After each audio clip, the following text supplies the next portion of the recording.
오늘 아침 뉴스 연구소. 오늘 아침 뉴스의 맥을 짚어드리는 시간 뉴스연구소. 오늘도 두 분의 연구위원 함께합니다. CBS 김광일 기자, 뉴스톱 김준일 수석 에디터, 어서 오십시오. 안녕하세요. 예, 첫 뉴스 어디로 가나요? 학생 인권 조례로 불똥.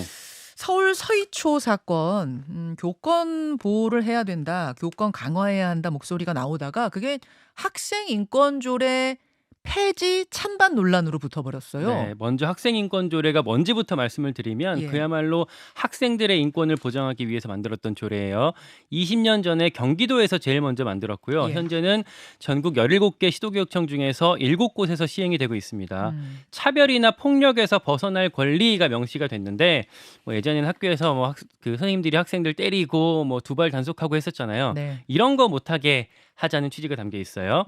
그런데 학생이나 학부모가 이걸 오용해서 교권을 침해한다라는 비판이 계속 있긴 했습니다. 예. 이걸 개정하는 작업이 지금 여권에서 추진 중인 건데요. 윤석열 대통령이 학생 인권 조례라고 직접 말했던 건 아니고 교권을 침해하는 불합리한 조례를 개정하라라고 어제 수석비서관 회의에서 말을 했어요. 근데 이 불합리한 조례가 뭐냐라고 이제 그 기자들이 어제 브리핑에서 물어보니까 네. 그 조례가 뭔지 따로 말 안 해도 아시지 않냐라고 대통령실에서 말을 하더라고요. 네. 그래서 이게 학생인권 조례라고 해석이 다 되고 있고요. 이후에 이주호 교육부 장관이 구체적으로 학생인권 조례 제정 이후에 학생인권이 지나치게 강조되면서 교권이 급격히 추락했고 공교육이 붕괴하고 있다라고까지 말을 했어요. 네. 그런 분위기 속에서 대다수의 각 시도교육청들이 인권 조례, 학생인권 조례를 개정하는 절차에 착수하고 있습니다. 그러니까 학생인권 조례라는 게 어떤 식으로 제정되는 거야 이제 헷갈리는 분들 계실 텐데요. 각 교육청이 자율적으로 정하는 겁니다. 채택을 해도 되고 안 해도 되고, 채택한 경우에 그 내용도 교육청이 알아서 정하는 거예요. 다 달라요 지금.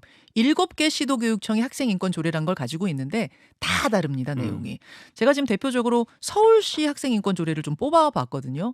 조항이 굉장히 많아요. 굉장히 많은데 체벌 금지, 야간 자율학습 보충 수업 같은 거 강제해서는 안 된다 이런 내용 들어있고, 복장, 두발, 용모에 대해서 자기 개성을 실현할 권리 가진다, 두발 길이 규제 안 된다, 휴대전화 자체를 금지해서는 안 된다, 반성문, 서약서 같은 것 강요해서는 안 된다, 이런 내용들이 이제 들어 있습니다. 근데 이제 이 학생인권 조례도 그동안 너무 과한 부분도 있어라는 얘기가 쭉 있었어요. 있긴 했어요. 예. 그래서 개정에 대해선 전반적으로 동의하는 것 같은데 소폭이냐 대폭이냐를 두고, 혹은 폐지까지도 주장하는 분들이 있고 그건 아니다, 좀 갈리는 거죠. 그리고 이제 우려의 목소리가 나오는 게 예. 기본적으로 이게 애초에 갈라치기라는 거예요. 지금 문제가 됐던 게 교권인데 예. 왜 뜬금없이 학생인권 조례를 개정하냐.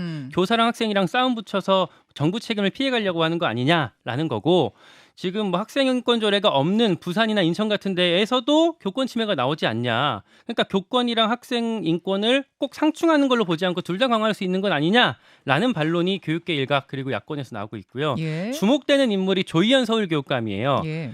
어제 뭐라고 했냐면, 지금의 학생인권 조례에서 학생의 권리 외에 책무 조항을 넣는 건 적극적으로 검토하고 있다라고 전제를 하면서도 학생인권 조례 폐지는 단호하게 반대한다, 이러다가 배가 산으로 갈 수 있다라고까지 어제 비판을 했습니다. 자, 김준일 에디터. 예. 어떤 일단- 부분 주목하세요? 일단 개념적으로 조금 설명을 좀 해야 되고, 이게 네. 이제 교육계에서도 나오는 건데, 교권이라는 게 뭐냐. 이게 교권이라는 게 그냥 줄여서 얘기를 하니까 그러는데, 이게 시민들, 국민들은 이를테면 교육받을 권리가 있잖아요. 네. 그건 그러면은 교사들은 교육할 권리가 있는 것인가?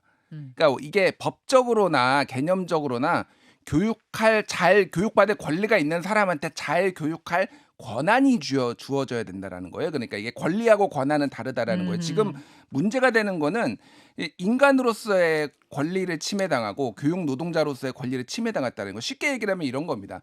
지금 극단적 선택을 하는 노동가 교사들이 늘어났잖아요. 네. 이 사람들이 내가 교육을 잘 못해가지고 자괴감이 들어서 이렇게 지금 극단적 선택을 한 게 아니잖아요. 대부분은 가장 큰 원인은 이제 두 가지를 보통 현직 교사들이 얘기를 합니다. 하나는 과도한 이제 행정 업무, 교육에 집중하지 못하는 과도한 행정 업무, 그리고 또 하나는 죄송합니다. 학부모들의 악성 민원, 끊임없이 전화를 해가지고 우리 애 왜 차별하냐, 이거가 왜 훈육하려고 하면은 이거 아동 학대다라고 하는 거예요. 그러니까 이거는 인간으로서의 기본권을 침해당한다라는 거죠. 그러니까 이게 그러니까 교사들이 얘기를 하는 겁니다. 그러니까 그러면은 그러니까 어제 지금 뭐 교총 그리고 뭐 전교조 뭐 등등 해가지고 교육단체들도 같이 모여가지고 이제 진보 보수 할 것 없이 얘기를 하는 게 네. 학생 인권 조례하고 교권하고는 이게 제로섬 게임이 아니라는 거예요. 그러니까 학생 인권은 학생 인권대로 보호를 해야 되고 교육을 잘할 수 있는 권한 그리고 교육 노동자로서 인간으로서 존중받을 권리 이거는 이거대로 보호를 해야 되는 건데 이거를 마치 제로섬 게임처럼 지금 얘기를 하면 안 된다라는 게 교육계의 일관된 목소리고요. 그러니까 지금 어떤 예. 학생 인권 조례에도 선생님을 폭행해도 된다라는 거 없잖아요. 그런 구절이 여기 지금 어디 있습니까? 그런 학생들의 경우는 여기에 대해 선생님이 강력하게 제지할 수 있는 권한을 줘야 한다. 그러니까 교권 강화는 또 따로 가야 된다. 그런 이야기인 거죠. 그렇죠. 그러니까 좀 더 추가로 하면은 이제 현직 교사가 이런 얘기를 했어요. 이런 거를 차라리 좀 마련해 줘라. 교사 학부모 간 개인 연락 금지 법제화. 그리고 학부모의 악성 민원 교권 보호 위원회를 통한 처벌 법제화. 예. 정당한 생활 지도에 대한 무고성 아동 학대 신고 교원 면책 제도 마련. 뭐 이런 거를 얘기하는 거고요. 지금 서울특별시 교육청 교육활동 보호 조례안에도 보면은 계류돼 있어요. 서울시 의회에. 그런데 학부모의 교권 침해 방지를 위해서 방문자가 학교에 출입할 경우에 법적 제도적 절차를 강화하는 방법 뭐 이런 것들을 지금 해야 된다라고 하고 있고 또 하나는 아동학대 처벌법을 지금 바꿔야 된다라는 건데 예를 들면은 애가 문제를 일으켰어요. 뒤에 애를 때렸어요. 네. 근데 얘를 훈육을 하면은 이건 아동학대라고 지금 학부모들이 난리를 친다라는 거잖아요. 그러니까 이런 걸로 심리적으로 학대당했다. 심리적으로 학대당했다. 그러니까 이걸 그래 조사받고 교육청에서 나와서 감사하고 이것만으로도 완전히 지금 위축된다라는 거예요. 그러니까 이런 것들에 대해서 면책 조항을 마련해 준다라든지 이런 걸 해야 되는데 갑자기 뜬금없이 지금 학생 인권 조례를 좀 뜯어고치겠다라고 하니까 뭔가 되게 이분법적으로 이 모든 거를 현 정부가 지금 보고 있고 뭐 예를 들면은 예전에 그 뭐 킬러 문항 없애고 뭐 이제 이를테면은 뭐 그걸로 사교육 시장을 잡겠다 이런 식으로 뭐 이념적으로 얼마 전에는 이제 뭐 종북 주사파가 지금 학생 인권 조례를 만들어 가지고 지금 다 망쳤다 이런 식으로 대통령실 발로 나왔는데 그러니까 엉뚱한 얘기를 하고 있다라는 거죠. 그러니까. 자, 다시 한번 좀 정리를 하자면 폐지하자라는 이야기가 정부에서 나온 건 아닙니다. 교육부도 역시 학생 인권 조례 폐지까지 갈 사안은 아니라는 걸 어제 분명히 밝혔고 윤석열 대통령은 교육부 고시를 좀 신속히 마련하고 불합리한 가치조례 개정도 추진해야 한다. 이렇게 언급을 했고 지금 폐지란 이야기가 나온 건 개별 교육청이에요. 말하자면 경기도 교육청 이런 곳에서 이제 폐지를 추진하고 있는 거라는 거 좀 사실관계 정리를 해보죠. 여권에서 이런 고민이 있더라고요. 예. 어제 국민의힘 의원한테 들었던 얘기인데 지금 하고 있는 게 긴급조치 성격이라는 얘기를 하더라고요. 그러니까 지금 워낙에 분노가 뜨거우니까 뭔가 지금 가시적인 대책을 내놔야 되는데 다른 거 하기 조금 마땅치 않다. 뭐 이를테면 학부모가 갑질, 뭐 세대 갈등, 교사 학생 간 단절 이런 문제들이 있는데 네. 어떻게 풀 거냐 어렵지 않냐. 근데 좌표를 뭐 하나 찍어야 지금 뭐 하나 빠져나갈 수 있을 텐데 그런 차원에서 처벌적 조항을 고민하거나 아니면 이 지금 얘기 나왔던 학생인권 조례 같은 것들로 초점을 맞춘 거라는 측면도 있다라는 것들 같이 얘기를 하더라고요. 예. 요거 하나만 말씀드리면은 2020년에 교육부가 김병호 국민의힘 의원실에 제출한 2016에서 2019년 시도부여 교권 침해 현황을 보면은 지금 학생 인권 조례가 있는 곳들 뭐 네. 서울이라든지 뭐 광주 뭐 이런 거에서 오히려 교권 침해 건수가 감소세를 보였다라는 거예요. 그러니까 언론 보도에 따르면은 이게 그러니까 상관관계가 직접적으로 있는 거냐. 그래서 한 교사는 저한테 그 얘기까지 하더라고요. 컬러링이라도 넣어줘라 휴대전에.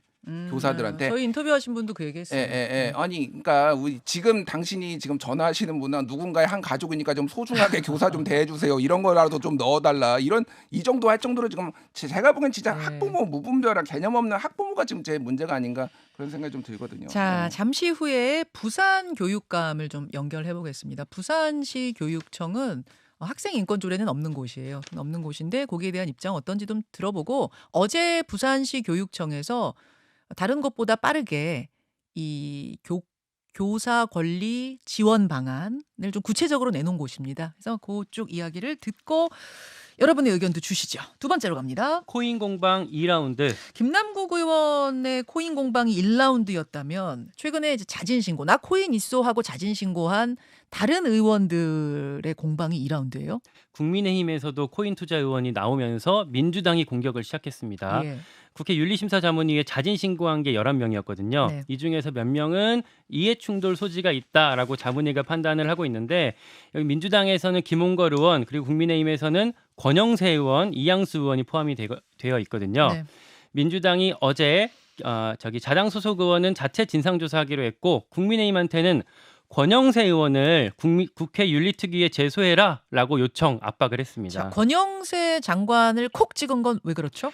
코인 과세 유예하는 법안에 공동 발의했기 때문에 이해 충돌이라는 게 민주당 얘기고요. 코인 거래액이랑 거래 횟수가 다 도마 위에 오르고 있습니다. 수십억 원을 거래했고 500회 이상 거래했다라는 보도가 나왔어요. 그러니까 여기서 이제 수십억 원이라는 게 전 좀 헷갈리는데 왜 뭐 검찰 경찰에서 도박판 판돈 계산할 때도 왔다 갔다 한 걸 계속 더해가지고 수십억 이렇게 내잖아요. 이 경우는 어떻습니까? 권영세 장관한테 제가 전화해서 직접 물어봤는데 그 얘기를 하더라고요. 지금 수십억이라고 표기되는 거는 말씀하신 것처럼 누적이다. 왔다 갔다. 그러면은 네. 초기에 투자한 돈은 3천만 원이라는 거예요? 내가 투자한 건 3, 4천만 원 정도고 그것도 한 2천만 원을 잃었기 때문에 반토막이 났다. 그리고 횟수 문제도 애초에 이게 이 코인이라는 게 단타로 이루어진대요. 그러다 네. 보니까 좀 부풀려진 과장된 측면이 있다라고 하고요. 어제 김근식 교수가 얘기한 것처럼 본인이 얼리 어댑터다. 그래서 이제 사회 문제가 되고 있으니까 먼저 해본 거지 전문적으로 이제 코인 한 수준은 아니다라고 얘기를 하고 있습니다. 지금 이제 민주당에서 보고 있는 건 뭐 액수도 액수지만 이해 충돌 가능성이 권영세 장관 같은 경우에는 있다 이렇게 보고 있는 거고요. 그러니까 예전에 김남국 의원이 했던 것처럼 코인 과세에 유예했던 법안에 공동 발의 이름을 올렸기 때문에 이해 충돌이다라는 게 민주당 얘기입니다. 장관 재임 중에도 거래했다는 보도가 있어요. 재임 시절 거래는 총 8건이었대요. 그리고 그거는 업무 시간이 아니라 주말 그리고 퇴근 이후였다. 그리고 장관 되기 전에 거래했던 건 업무 시간에도 체결됐던 게 있는데 이거는 업무 전에 청약을 걸어놨던 게 업무 중에 체결된 거다라고 권영세 장관은 얘기하고 있습니다. 예약 체결. 예. 자, 김준 에디터. 네. 그러니까 뭐 권영세 장관도 그렇고 그리고 그 국민의힘 가상자산 특별위원회 위원으로 임명된 유경준 의원도 가상자산 소득에 대한 과세 2년 유예 법안을 같이 발의했고요. 김홍걸 의원 같은 경우에도 가상자산 사업자에게 투자자 보호센터 설립 및 투자자 보호 조치 의무 부과하는 내용의 법률 개정안 발의하고요. 그래서 지금 10명 중에 지금 8명 정도가 지금 이해충돌 소지가 있다 이렇게 지금 얘기가 나오고 있어요. 누구냐고 다들 궁금해하시는데 권영세, 김정재, 이양수, 유경준, 이종성, 김상희, 김홍걸, 전용기, 조정훈, 황보승희. 예. 이제 이분들 중에 뭐 소액 거래가 대부분이긴 해요. 네. 그리고 이제 이게 어떻게 코인이 돌아가는지 좀 알아보기 위해서 소액 뭐 100만 원 정도 투자했다 뭐 이런 해명들을 좀 내놓았는데 금액이 좀 많고 횟수가 많은 건 권영세, 김홍걸 두 의원 정도가 맞나요? 그렇죠. 뭐 권영세 장관은 아까 저 얘기했듯이 한 400회 이상, 김홍걸은 100회 이상 거래를 했고, 뭐 이제 김홍걸 의원은 뭐 상속세를 내기 위해서 뭐 얘기하는데 일단 뭐 모르겠습니다. 이게 이게 구체적으로 또 내용은 다 들여다봐야 되니까 그런 부분들이 있는데 굉장히 부적절하다. 뭐 이런 생각은 안 할 수가 없고 그래서 지금 민주당에서는 지금 권영세 장관 윤리 제소해야 된다. 뭐 이런 얘기도 나오고 있고 그래서 병합 심사를 할 경우에는 김남국 의원에 대한 징계가 뭐 늦어질 가능성 뭐 이런 것도 지금 얘기가 나오고 있어요. 지금 27일 전체 회의에서 김남국 의원 징계안을 소위원회 회부하고 그다음에 이제 본회의로 간다라는 거거든요. 그러니까 이게 좀 징계가 더 늦어질 수도 있겠다라는 네. 뭐 얘기도 나오고 있습니다. 국회의원들 이 11명은 아니 나는 자진 신고를 했는데 이렇게 되는 거는 이거 너무하지 않느냐. 자진 신고 안 한 사람들도 있는데 이 얘기하더라고요. 그렇게 얘기를 하고 오히려 억울하다. 차명으로 이제 거래를 했다 그러면 애초에 여기 잡히지가 않거든요. 그런 음. 차원에서 본인 이름으로 하고 신고한 사람들은 억울하다 얘기를 하고요. 방금 말씀 주신 거 한 가지 첨언을 하면 네. 김남국 의원 징계안 27일 날 소위원회에 이제 내리게 될 텐데 지금 1소위원장이 이양수 의원이에요. 예. 그러다 보니까 민주당에서는 뭐야 그 코인 한 사람이 위원장이면 말이 되냐라고 해서 또 뭐 이소위로 해야 되는 거 아니냐 이런 논박이 있어서 이런 것 때문에라도 김남국 의원 징계안이 계속 좀 미뤄질 가능성이 있습니다. 그렇군요. 자, 짧게 하나만 더 다룹니다. 해병대의 무리한 수중수색. 경북 예천군 수해 실종자 수색 중에 순직한 고 최수근 상병 사고 정황들이 하나둘 나오고 있죠. 왜 그렇게 무리하게 시켰을까 너무 안타까운데요. 일단 그 전우들 말이 나오고 있어요. 근데 최수근 상병은 수영을 잘 못했다고 합니다. 훈련소에서 하루 배운 게 전부라고 하고요. 해병대가 어떻게 수영을 못할 수 있냐라고 의문을 가지실 수 있는데 여기는 포병대대입니다. 특성상 물에 갈 일 자체가 없고 예. 수중수색 경험도 사고 당일이 처음이었다고 합니다. 예. 전날까지도 그냥 이제 그 도보로 수색했다고 해요. 예. 게다가 포상 휴가가 14박 15일로 주어졌대요. 실종자 찾으면. 그러다 보니까 장병들 입장에서는 눈에 불 켜고 찾을 수밖에 없었을 텐데 뭐 부대에서는 우리는 휴가를 당근으로 장병들을 물속으로 내몬 건 아니야라고 주장을 하고 있습니다. 자, 여기까지 보겠습니다. 두 분 수고하셨습니다. 고맙습니다. 김현정의 뉴스쇼는 시청자 여러분의 참여를 기다립니다. 구독과 좋아요, 댓글 잊지 않으셨죠? 알림 설정을 해두시면 평일 아침 7시 20분 실시간 라이브도 참여하실 수 있습니다.